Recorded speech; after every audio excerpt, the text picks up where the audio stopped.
The United States and NATO allies are playing a hand in killing Russian generals in Ukraine.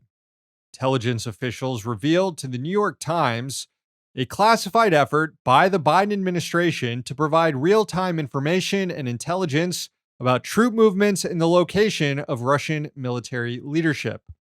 It's estimated that around a dozen Russian generals have been killed on the front lines, partially because of their own sloppy communication habits, which revealed their location, and also partly because of sophisticated operations using U.S. planes and satellites. Times reports, quote, "The United States has focused on providing the location and other details about the Russian military's mobile headquarters, which relocates frequently. Ukrainian officials have combined that geographic information with their own intelligence, including intercepted communications that alert the Ukrainian military to the presence of senior Russian officers to conduct artillery strikes and other attacks that have killed Russian officers." And the Pentagon is supplying the Ukrainian army with better weaponry now to target military officers. The Times notes, quote, "The Biden administration is also supplying new weaponry that should improve Ukraine's ability to target senior Russian officers.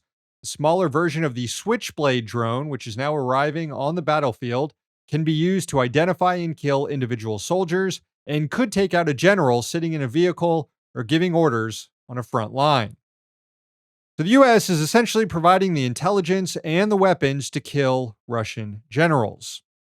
Now, I'm not going to defend Russian generals. Most of them, I'd say, deserve it if they are in another country waging war. But it is becoming increasingly difficult to deny that the war in Ukraine is now also a proxy war between the United States and Russia. Assuming the latest military aid package is approved by Congress, Ukraine will have received more than $35 billion in weapons from the Pentagon. Put that into some perspective, Ukraine only spent $6 billion on its military in 2021. So the U.S. has nearly sextupled that with its assistance.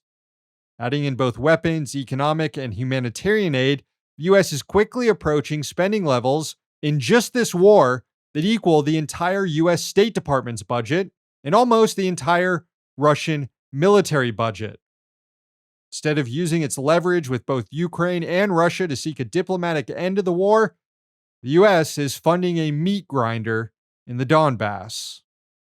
Hey, thanks for watching. Hit the subscribe button so you don't miss any of our new videos. Also, if you want to see Means Morning News in its complete form, not just the clips we post here, head on over to Means TV and get access to all our new episodes and our entire backlog, plus tons of other great movies and original TV shows.